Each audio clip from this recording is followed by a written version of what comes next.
ನೆಲಮಂಗಲದಲ್ಲಿ auto ಕಳ್ಳತನ ಮಾಡಿ ಕಳ್ಳರು ಎಸ್ಕೇಪ್ ಆಗಿದ್ದಾರೆ. ಹೊಸ ಆಟೋ ಖರೀದಿಸಿ ಜೀವನ ಕಟ್ಟಿಕೊಂಡಿದ್ರು ಸುನೀಲ್. ನೆಲಮಂಗಲ ನಗರದ ಜಕ್ಕಸಂದ್ರ ಗ್ರಾಮದಲ್ಲಿ ಆಟೋ ಕಳ್ಳತನ ಆಗಿರೋದು. ಆಟೋ ಚಾಲಕ ಸುನೀಲ್ ಮೂಲತಃ ಚಿಕ್ಕಮಗಳೂರು ನಿವಾಸಿ. ಜೀವನ ಕಟ್ಟಿಕೊಳ್ಳೋದಕ್ಕೆ 9 ತಿಂಗಳ ಹಿಂದೆನೇ ಹೊಸ ಆಟೋವನ್ನ ಖರೀದಿ ಮಾಡಿದ್ರು. ಕಳೆದ ರಾತ್ರಿ 3 ಕಳ್ಳರು ಹೊಂಚು ಹಾಕಿ ಆಟೋವನ್ನ ಕದ್ದಿದ್ದಾರೆ. ಯಾರಿಗೂ ಅನುಮಾನ ಬಾರದ ರೀತಿಯಲ್ಲಿ ಆಟೋ ಕದ್ದು ಎಸ್ಕೇಪ್ ಆಗಿದ್ದಾರೆ. ದೃಶ್ಯದಲ್ಲಿ ನೋಡ್ತಾ ಇದ್ದೀರಿ. ಕಳ್ಳರ ಕಳ್ಳತನದ ಕೃತ್ಯ ಸಿಸಿಟಿವಿಯಲ್ಲಿ ಸೆರೆಯಾಗಿದೆ. ನೆಲಮಂಗಲ ಟೌನ್ ಪೊಲೀಸ್ ಠಾಣಾ ವ್ಯಾಪ್ತಿಯಲ್ಲಿ ಈ ಪ್ರಕರಣ ನಡೆದಿರೋದು.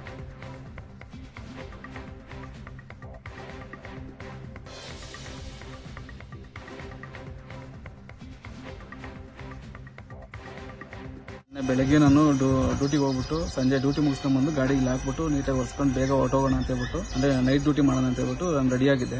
12 ಕಾಲಿಗೆ ಬಂದು ಆಚೆ ನೋಡಿದ್ರೆ ಗಾಡಿ ಇತ್ತು. 12:15 ಆಚೆ ಬಂದು ನೋಡಿದ್ರೆ ಗಾಡಿ ಇರಲಿಲ್ಲ. ಆಮೇಲೆ ನಾನು ಪೊಲೀಸ್ ಸ್ಟೇಷನ್ಗೆ ಹೋದೆ. ಪೊಲೀಸ್ ಸ್ಟೇಷನ್ಗೆ ಹೋಗ್ಬಿಟ್ಟು ಅಲ್ಲಿ ಎಲ್ಲ ಕಂಪ್ಲೇಂಟ್ ಮಾಡಿದ್ದೀನಿ. ಅವರು ನಾಳೆ ಬೆಳಗ್ಗೆ 10 ಗಂಟೆಗೆ ಬನ್ನಿ ಅಂತ ಹೇಳಿದ್ರು. ಇವತ್ತು ಬೆಳಗ್ಗೆ 10 ಗಂಟೆಗೆ ಹೋಗಬೇಕು ಡಾಕ್ಯುಮೆಂಟ್ ತಗೊಂಡು. ಆಮೇಲೆ ಅದರಿಂದನೇ ನಂಗೆ ಆದಾಯ ಸರ್. ಮನೆ ಸಂಸಾರ ಎಲ್ಲ ಅದರಿಂದ ನಡೀತಾ ಇರೋದು. ನನಗೆ 60,000 ರೂಪಾಯಿ ಡೌನ್ ಪೇಮೆಂಟ್ ಮಾಡಿ ತಿಂಗಳಿಗೆ 10,000 ರೂಪಾಯಿ ಲೋನ್ ಕಟ್ತಾ ಇದ್ದೀನಿ. ಲೋನು ಆಮೇಲೆ ಅವು ಇವು ಎಲ್ಲ ಇದ್ದಾವೆ ನೋಡಿ ಸರ್. ನನಗೆ ಮಾಡಿದ್ರೆ ಗಾಡಿ ಹುಡುಕಿ ಕೊಟ್ಟರೆ ನನಗೆ ಜೀವನ ನಡೀತದೆ ಸರ್. 36 ತಿಂಗಳು ಹಾಕ್ಸ್ಕೊಂಡಿದ್ದೀನಿ. 3 ವರ್ಷ ಇದೆ ಸರ್ ಲೋನು.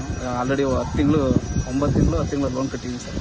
ಇಬ್ಬರು ಹೈಟಿಗಿದ್ದಾರೆ, ಅಂದರೆ ಫೇಸ್ ರೆಕಗ್ನೈಸ್ ಮಾಡೋಕ್ಕಾಗಿಲ್ಲ. ಇನ್ನೊಬ್ಬರು ಕುಳ್ಳುಗಿದ್ದಾರೆ.